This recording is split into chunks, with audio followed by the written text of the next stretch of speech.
Hello viewers from wherever you're watching us from around the world. You're watching QTV, the Gambia's first private TV station, and we are broadcasting live from our studios here on Kairaba Avenue. And a special welcome to those following us on Q Radio on 103.3. My name is Ali Sise, and we are back, like I said, for another edition of your weekly State of Affairs program. Well, this week I'm joined on the program by Honorable Swaibu Ture, who is the current sitting National Assembly member for Wulli East constituency and just been selected as the Secretary General of the PDOIS party. Honorable, thank you so much for coming on the program.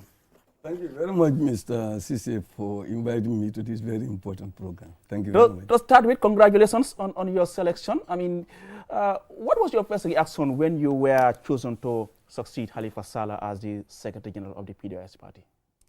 Yeah, thank you very much. The way our selection process is done is through nomination first, and it must be seconded by somebody else. And after the secondment, unless somebody else objects, then you are the substantive holder.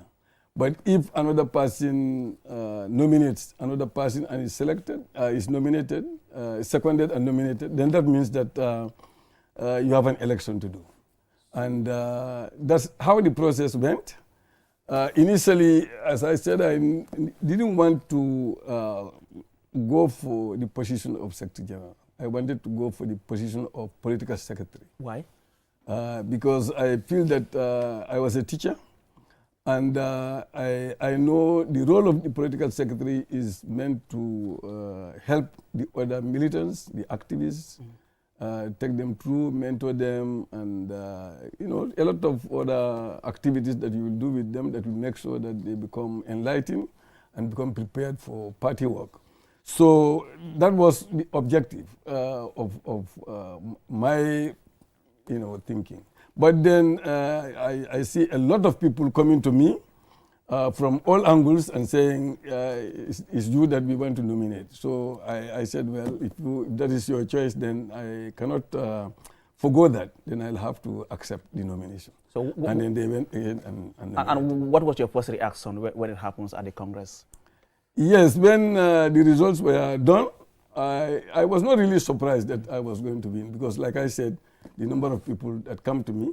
But then my reaction was that I will do my utmost when I was given the opportunity to react to my selection. I say I will do my utmost. This is a party that has a long way to go. It's a youthful party, and it is a party that really requires a lot of work to make it to where it should go. Because it's going naturally as a political party.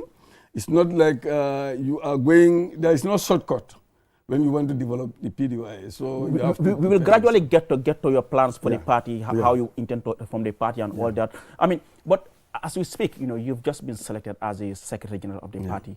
What is your first major responsibility you believe now rests on your shoulders as a Secretary General?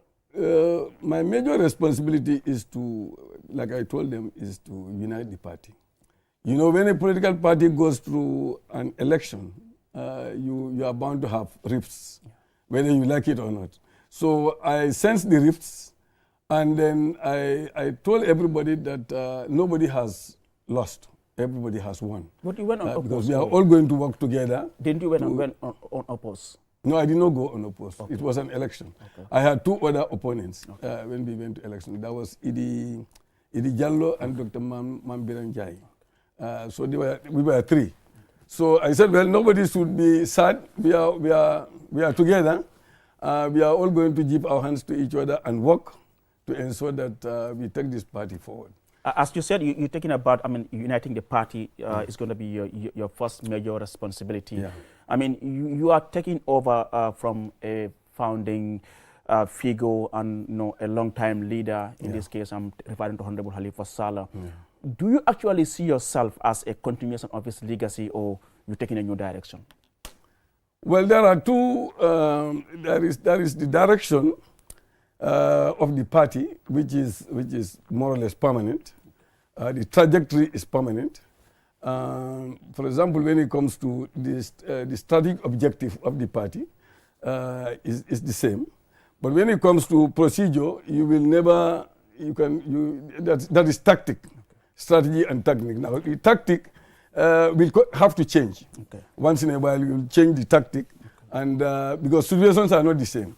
So the tactics are bound to change, the procedure is bound to change, but the strategic objective remains. Okay. I'm talking about the change in tactics and all that. What will you do different from Well, like like I said, you will have to use 1,000 tactics to be able to develop a party like ours. But the tactics will depend on the environment.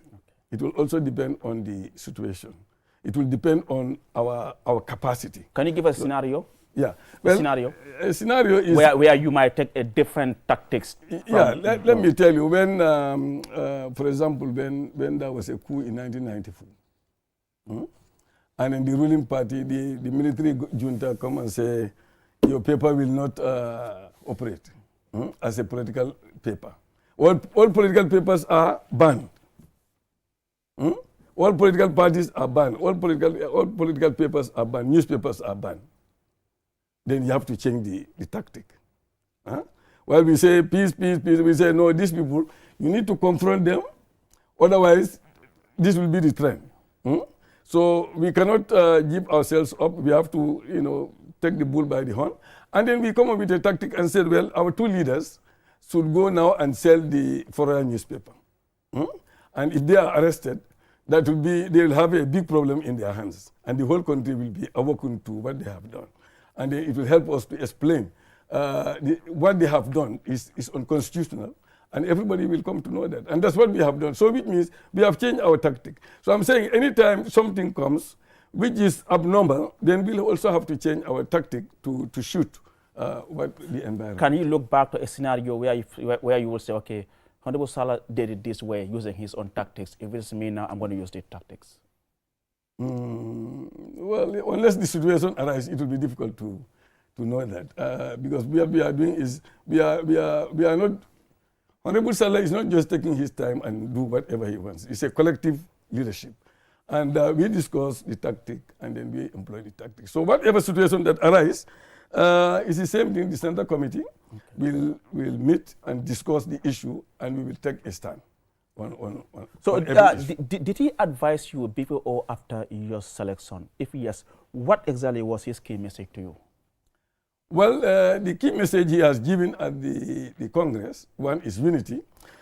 Two is that, young people should begin to prepare themselves for leadership. You don't just jump and become a leader, you go through training. So those who are ready to gain knowledge and those who are ready to go under rigorous training to be able to become leaders are the leaders of tomorrow. And you as a person, what advice did he give you before or after the whole process? Well, since after the process, we have not met yet. It's a scheduled meeting that we will have, but we have not met yet. What is delaying that? What is delaying that? No, because Honorable Salah is on another program, which is Team Gambia, I think you know. Yeah. It is already put in the newspapers. Yeah. And we are also on the party and trying to put the party on a right footing to be able to match up to whatever circumstances that are coming. So what we are doing now, we are trying to prepare our strategic plan.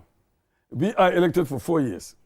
And there we are preparing our strategic plan for 4 years, which will include everything that we think we will need, which will require, it's an election year also, and you have not only an year, but next year also is an election year, after that also is an election. So we have to prepare everything and get ready for all those actions. So that's what we are in now. That's what we are doing. We will get to that, the issue of the elections and what is coming up next. Yes. I mean, some believe, PDOS party is too closely identified with Honorable Halifa Sallah. Yeah.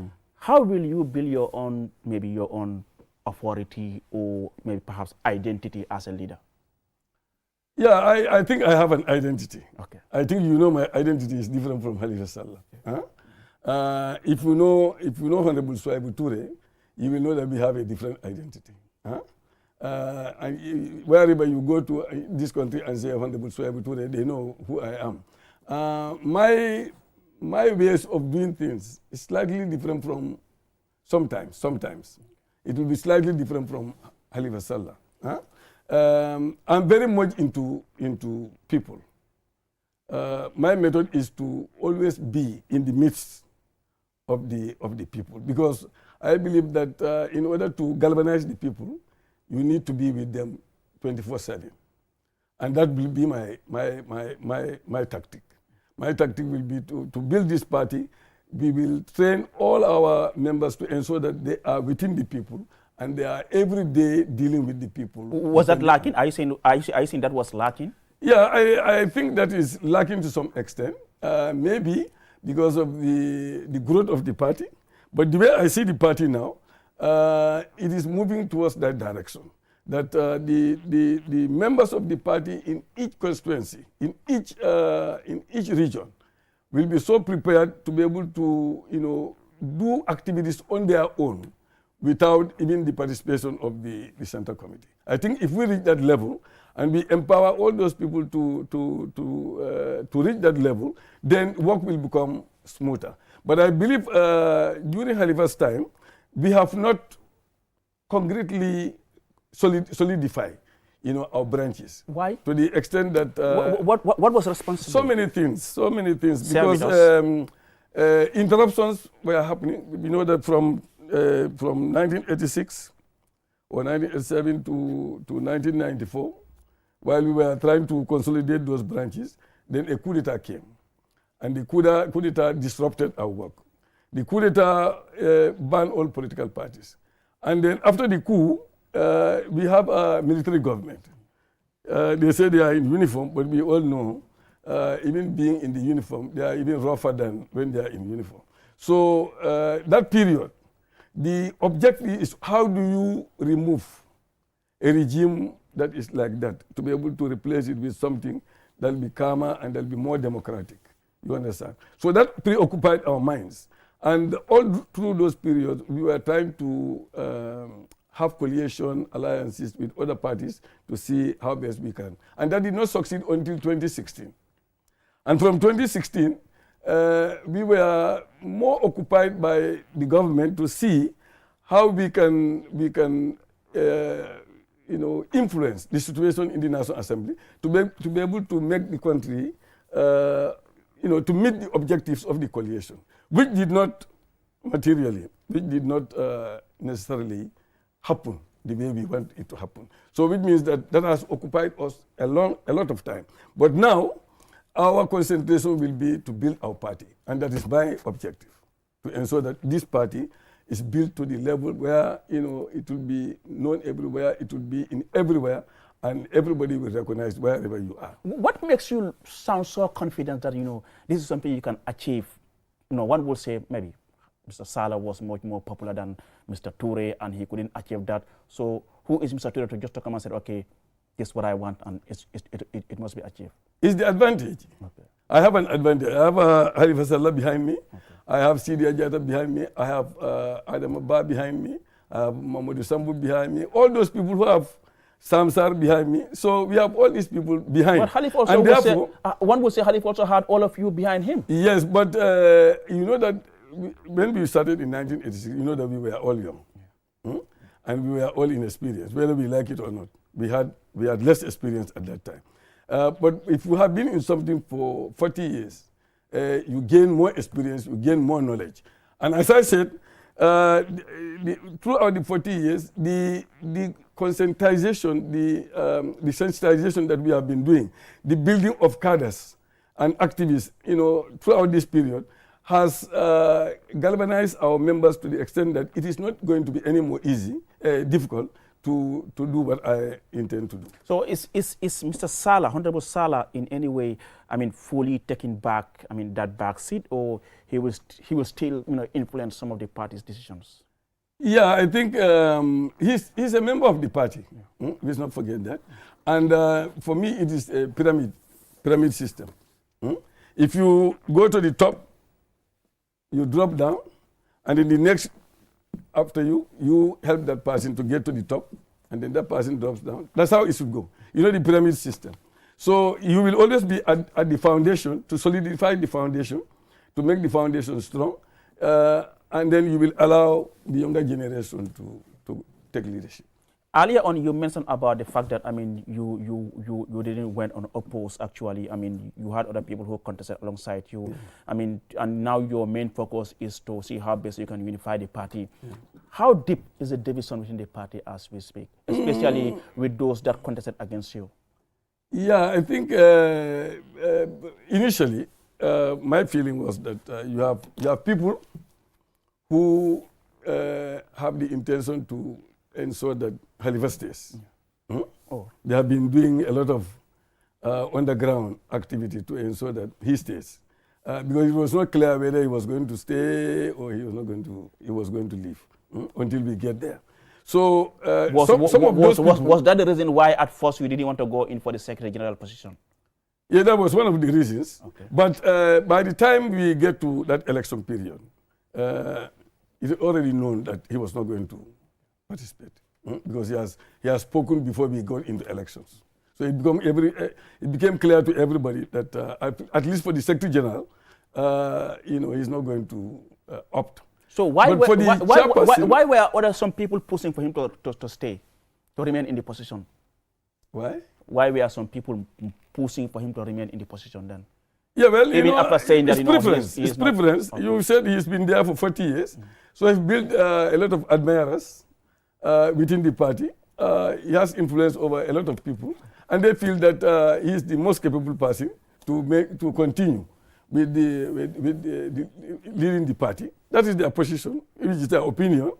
And then, like I said, they have done some effort to at least encourage him to stay. You understand? And when these things happen, I believe some of those people have somehow become disappointed. Because what they wanted did not happen. So, of course, it's natural for people to be unhappy, and therefore they may stay back. You understand? They may retire to some extent. Some might even choose to cross carpet. Exactly. So we have to continue to encourage them to say, well, this is just simple elections and we are all together, we have no problem. They must be convinced that we are the same. And now with all this, I mean, what message, I mean, does this leadership transition within the party, I mean, send, I mean, in terms of the internal democracy in PDOIS? Yes, I think for the internal party democracy, I think it is one of a period because we have never actually gone into serious elections where people go into secret ballot and usually you will just say this is this and people say yeah. Because there was no but this time it was real election and there was some campaigning on the ground and so that created some animosity. But after the dust is settled, the information, the reaction of the DOI members across the globe, across the country, was overwhelming, was positive, overwhelmingly positive. So I believe that to put people back and let us start our work will not be a difficult task. So I mean, what reforms, if any, I mean, like I said, you are the new Secretary General. I mean, will you introduce, I mean, in the party's internal structure? Yeah, we've just gone through our constitution, and that constitution was written since 1986. Wow. And at the Congress, we have reviewed. Because a review was done and a draft was prepared. And the Congress went through the review. And so we've done a lot of changes because it took us almost the whole day. We are debating on issues until we've arrived at things and people voted for different provisions until we have agreed. So now we have a new constitution which has created extra structures, extra bureaus. One of the bureaus is, Sovereign National Wealth Fund is being created. It's a bureau. Okay. The other one also is Expert Bank. We call it Expert Bureau. Okay. We've also created an Expert Bureau. And that Expert Bureau will be doing a lot of research on our behalf and informing us adequately. And then we also have what we call a finance committee, which was initiated, but it was not really active at the time. So we also have people with disabilities. We have a bureau of people with disabilities. So we also have an active youth bureau, which was there, but change has come, and then we restructure it to the extent that we want youth participation to be more vigorous this time. So these are some of the structural adjustments that we have done. And also the people who are holding those bureaus have also shifted, somehow. Different people have shifted. So we are now in the process of handing over so that all those bureaus will begin to function. So under your leadership, I mean, what will be the top 3 priorities of the PDOIS? In terms of party building, or you mean? Party building. Yeah, in terms of party building, like I said, one will be cadre development. For me, that's very important. The other one will be, it's like the institutionalization of the party. It should be an institution. And then the operation must be, like I said, it must be intensified. One would say a party of 40 years. These 3 should be institutionalized by now. No, parties are never quite institutionalized. Okay. Parties are always evolving. Like I said, situations change and so on. You have the ruling party with all the resources. Yeah. But if you go to them, they will tell you, we still have a deficit here and there. So you will never get a perfect organization. So you keep on working. You go to Europe and see all the parties. They will tell you, we should do this and we should do this. We should adjust this. So you keep on reviewing, you keep on adjusting, and then that's how parties work. So what is your strategy to expand the party support base beyond just the traditional base? Yeah, the expansion will continue. Our new law is saying every 3 people can create a chapter. If you are outside, every 3 people can initiate a branch. So our objective is to ensure that in all communities, you have DOI branches there. In all communities, that will be. It's not just to be regional. It's also be from the village level to the ward level, to the regional level, to the national level, to the diaspora level. That must be intensified to ensure that we have as many branches as necessary. So is the party in this case repositioning itself politically or ideologically? I mean, under your leadership. Both. That's why we have established the expert bank, because we believe that a party like our party requires an expert. We need an expert committee that will look into every issue, not only in the Gambia, but internationally. Every issue that is of importance should be inquired into before you take a stand, because it should be empirical. It should be scientific. So in order to do that, you need an expert committee. And then if you see that this issue is controversial, and it is, you refer it to the expert committee, and they will mount their research and then inform us adequately so that we can take position. So we are doing both, intellectually and the other, how do you call it? Yeah. So are we going to see, changes in how the party communicates with the public and the media? Yes. You will see, I believe we will see changes. We've discussed that. We intend to make our message as simple as possible, and to also ensure that we disseminate it widely. Change has come. By the time we are establishing the party, you had maybe only 3 radios in the Gambia. Yeah. Yeah, now you have a proliferation. Exactly. Now you have QTV inviting Honorable Toure to come and discuss that. In 1986 to 1994 to 2016, you would not have done that. Yeah. So we were struggling. Journalism wasn't a popular profession for many people. A popular profession. We knew each other, actually. Journalists are afraid. People who are talking are exactly, afraid. Yeah. So the country situation has changed. Yeah. And also you have the internet, which was not happening in the 1980s. From 2016, coming outwards, you can see the proliferation, how vigorous young people, how they go into TikTok, how they go into Instagram, how they go into other areas. So we are looking at all that to ensure that our message is found in all these platforms, to ensure that wherever you are, in any of the platforms, you will get a dual message in a simpler form that you can understand. And we will also be dealing with all the languages, all the national languages that are in the Gambia. We'll be able to send our messages in those languages. So, Honorable, what is your current assessment of the country's current, one would say, the political and economic situation? Yes, politically, it's difficult to separate politics from economics. Yeah. But politically, yeah. You have a ruling party which came through a coalition, and it is proven to people that in order to change this country, it requires having a coalition to deal with that. Many people are convinced that with a coalition you can change, because it is it's first past the post, simple majority. Ruling parties have more chance to defeat other parties. And that's why since 1965, you could not have any single opposition party changing the government through an election. That is not because the governments were too popular.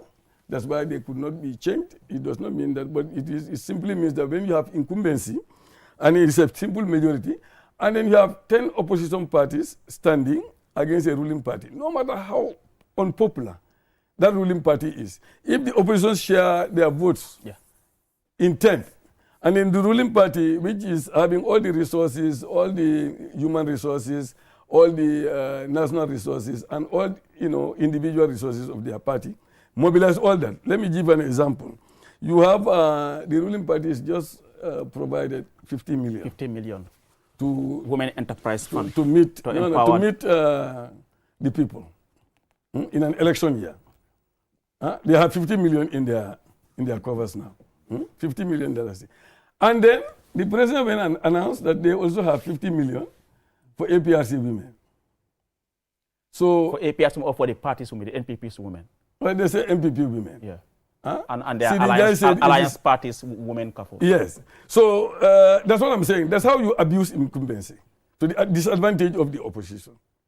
So if they have all that resource, and it is an election year, and they are going to use that resource to come back, even if you are an unpopular person, with all that resource, you are likely to beat, when 10 people stand against. But they say this is raised by the party leader and party supporters. Well, it's from government coffers, according to the party. At least I know that the 50 million that is made the people talk is from us. And it's a constitutional requirement. It's a constitutional requirement. Yeah. Yes. Okay. You can have a constitutional requirement, does not mean that it is justified. Even non-electionary years, non-election years, if you are given 50 million to go and meet the people, you should not go and campaign with that. But not talk about an election year. So what I'm trying to say is that the incumbency has a lot of advantage. So 10 people standing against an incumbent. If you have 10 people standing against me in my constituency, I think that would be an easy win. So it's the same thing. So that's the situation in the country. And then the electorate that are really supporting these opposition parties desire to have a coalition because they have seen the example in 2016. So they are yearning for that coalition. Now, whether that is feasible or not at this material time is another issue. But this is the situation politically. We'll get to that. Economically? Yes. Economically, for our party, I cannot talk for other parties, but I have been in the National Assembly this is 9 years now, and have realized that the way the budget is being done, every department will come and, we need water, we need this, we need this, we need this, we need this, we need transport, we need fuel, we need lubricants, we need, then there is mention all those things. Furniture. You understand? And, they go to the Ministry of Finance. The ministry said, we don't even have money for all this. This is the cut-off mark. You cannot go beyond this. And they have their allowances and all this traveling, everything is put there. So you have all the ministries doing that. So the recurrent budget is all eaten by bureaucracy and the civil service. So you don't have anything there now to go into the investment. But in this case, what's the role of the National Assembly in which you are part of?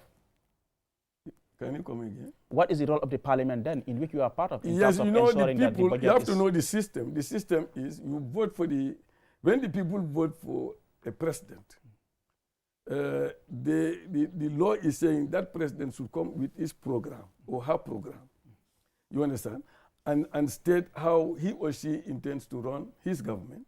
And then the budget line of that, the budget lines there are to be determined by the executive. And then the parliament's role is to say, you want to build a hospital, for example, or you want to, you say you want to put this amount of money for the ministry to travel, for their traveling budget. We can say that is too much. It is, you put 150,000 there. We say, 150 million. We said, no, it's not going to be 150 million. We can leave 50 million there. Or we can leave 100 million there. So we can add or we can subtract. But we cannot create, you cannot say, no, you want to build a school. No, you will not build a school. It's a hospital that should be built. No, parliamentarians cannot do that. So it is the government that is voted for to carry out its program. So it's like you are simply supporting that government to be able to do their best the way they see it. So, Honorable, where do you think the current government is failing most? Well, I think it's the living conditions of the people. It's not a government that is centered on the livelihoods of people. It is a government that is thinking that loans and grants will actually solve the problem. And I keep telling them, you have always been there, I keep telling them, these loans and grants will never actually, because they are meant for short term. When you take a loan, you solve a short-term problem. But if you want to solve a long-term problem, you need to be able to strategize in such a way that you yourself will be able to invest in that area. Areas that businessmen is not likely to go to. For example, if you talk about rice production, everybody is eating rice in this country. And how many billions are we spending to import rice from outside? So that is an area where we need to invest to ensure that we reduce the amount of rice that is being imported to the country, so that we can reduce that. And when we reduce that, we are also reducing the amount of foreign exchange that we send out to bring the rice. You understand? So that is going to help us to also keep the dalasi a bit stronger. Now, if businessmen are not going into agriculture to produce rice, it is the government, the farmers are there, it is the government to come with plans to ensure that investment is done in that area to boost rice production. So, Honorable, how will you justify to someone watching this program, example from Kabada, who has never gotten electricity, and government is now providing electricity through loans, that this is not a long-term investment? Yeah, electricity. Well, or roads, perhaps. No, well, I'm not saying don't. I don't know how you call it. Don't have me wrong. Okay. I'm not saying those things are not good. I'm not saying roads are not good. Okay. I'm not saying electricity is not good. But I'm saying productive base of the economy, for me, is number one, because that is what sustains those things. If you build a hospital, you need a doctor there, you need nurses there, you need medicine there, you need all those things there. You need people who will be cleaning, and so on and so forth. If you don't build your economy, you will not be able to sustain that. So what is that? So you need to strategically, invest in your productive base. That will. Let me give an example. If you invest in, I give an example of rice. We also have the ocean. If we invest in fishing trawlers, you create a public institution which will be fishing in our waters, and then you also invest to be able to process the fish in your country. You are creating wealth, you are creating employment, and you are also creating foreign exchange. You are creating a lot of jobs. So you cannot say that you will not go into the productive. You are just going to wait for private sector, they do their investment and they are struggling, and then you are also struggling to collect revenue from them. So you are distracting them, and then you too, you will not go, they will not go. That's what is happening. So what is that you will point and say the government is doing well in this particular sector? You've mentioned them. They are only doing, they are engaged in infrastructure. Infrastructure, we build a road, we take loan, we build this thing, and now they go and mortgage that into Africa 50, port to another company, which are outside companies. But the government has denied the fact that, the Senegambia bridge is not mortgage. It's not mortgage. Yeah. What does that mean? If Africa 50 is giving them $100 million US dollars 300, for a period of 25 years. For a period of 25 years. Yeah. Who is running the bridge? Africa 50. Then how do you call that? It's not mortgage. That's what they're saying. That they mortgage the bridge. If you have a house, you feel that you need money now, right now. You wanted to do something else, but you don't have money. You say, okay, Honorable Ture, come. I want to mortgage this house to you. Then you mortgage it to me. I give you what you want. For example, if you are asking for 3 million, I give you the 3 million to go and build your house. Then I take over your house for 25 years, renting it to people and getting 3 times more than what you were asking. What will you do different if you were in power today? What I would do if I am in power is to ensure that the wastage of resources that is in the government now, I tell you the budgeting system, they will put a lot of other things that they say we need this for 12 months. But you will see that before the end of the 12 months, they will not even spend half of their needs, because the government will say we don't even have. But you will see also that they will put in so many things there that they don't need. You understand? Which is going to, so at the end of the day, what they do is they buy. They buy within their own self, and they also go to the minister of finance and then they buy, we have this team for this, but we want to travel. So we want you to help us to buy this. So they keep on buying. The minister was talking about, I cannot understand how many millions that they have bought.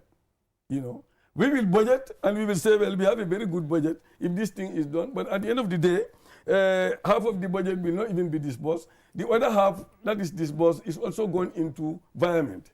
It's going into areas that are not. So we will look into that and stop that and maximize income, revenue, to ensure that the investment I am telling you now to the productive base will be done to create jobs and to create foreign exchange and to create technology. And the processing also will be done. So no country, I tell you, no country, and nobody should fool anybody, no country will develop if you don't try to go to the productive base. At the same time, you go to the processing.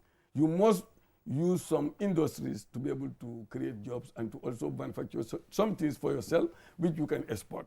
Now, you have Africa 50, you have AFCETA, Africa Continental Free Trade Area, which is being prepared. The objective is that 50% of our exports should be inter-African trade. Now, if we don't prepare ourselves to create, to produce crops, but not to produce crops alone, but to process those crops and to be able to enter that African market, we are just going to be recipients of African goods, just like we are recipients of European goods and so on. So I believe investment, strategic investment in areas where the private sector will not go, that the state must be able to invest in those areas. Now, the private sector also wishes to go into some productive areas, but they don't have maybe they don't have the capacity. They want to do that, but maybe they don't have the finance. It is the state's responsibility to guarantee those business people, to be able to take our exports now, our goods now, and export them.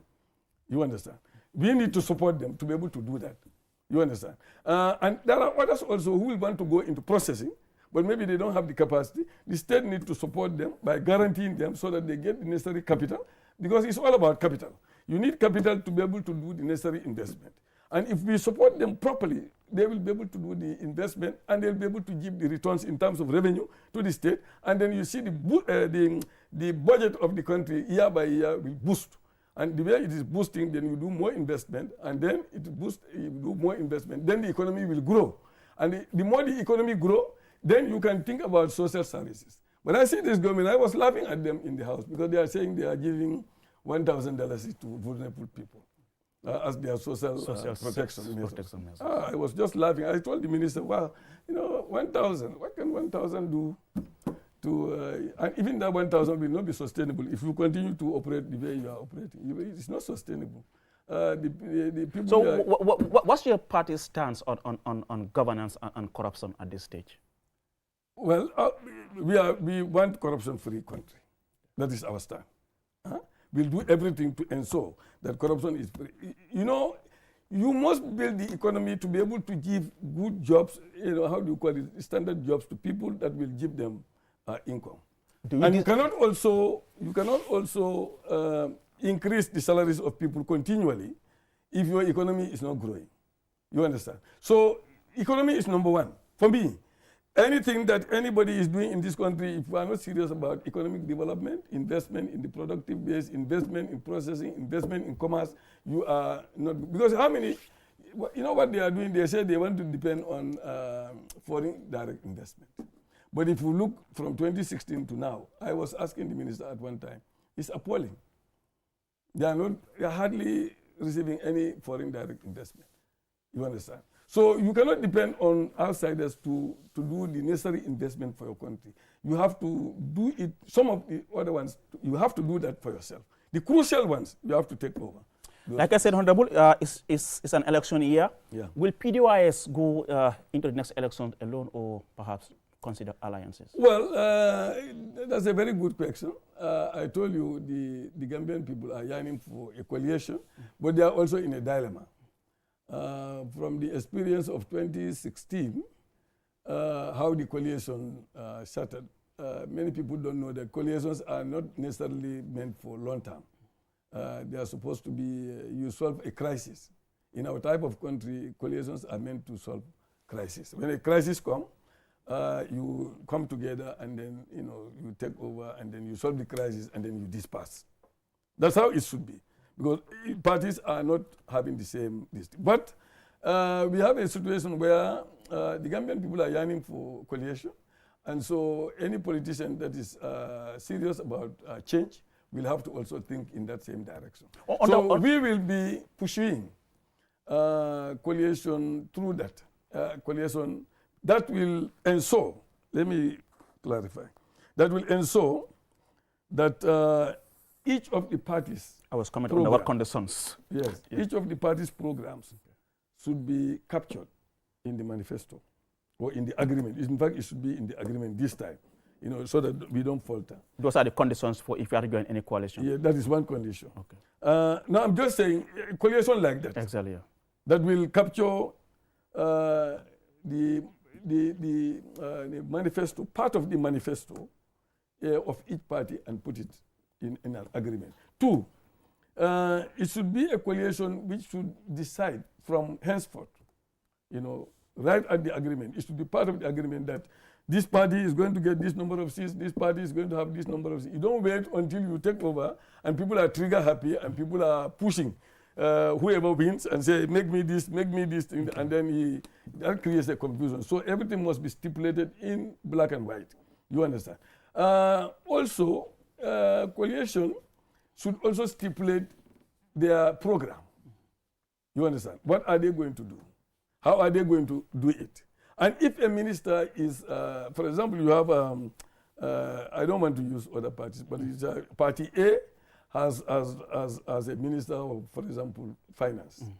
And then after 3 months, the incumbent, who happens to be the head of state, decided to remove that person from his position and put somebody of his liking. That should be avoided. It should be put in such a way that when you are taking my person to be a minister of this, when you are dismissing that person, it should go to Parliament. You must tell the Parliament why you are removing that.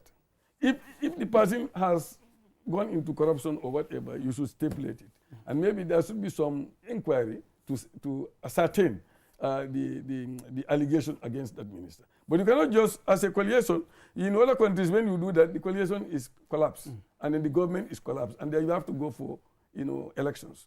So we need to put all those things there that will make it somehow very difficult for any incumbent to come and do whatever he or she wants. So will you support a joint opposition if it actually increases chances of winning?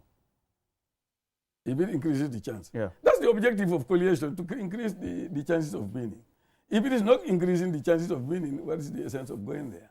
So you have to study all those things to ensure that it increases the chance for winning. So is your party but at it's the moment also not only to win, but the program also for me is very, very important. What are we going to do? Are we going to continue the way we are, and then everything will be consumed?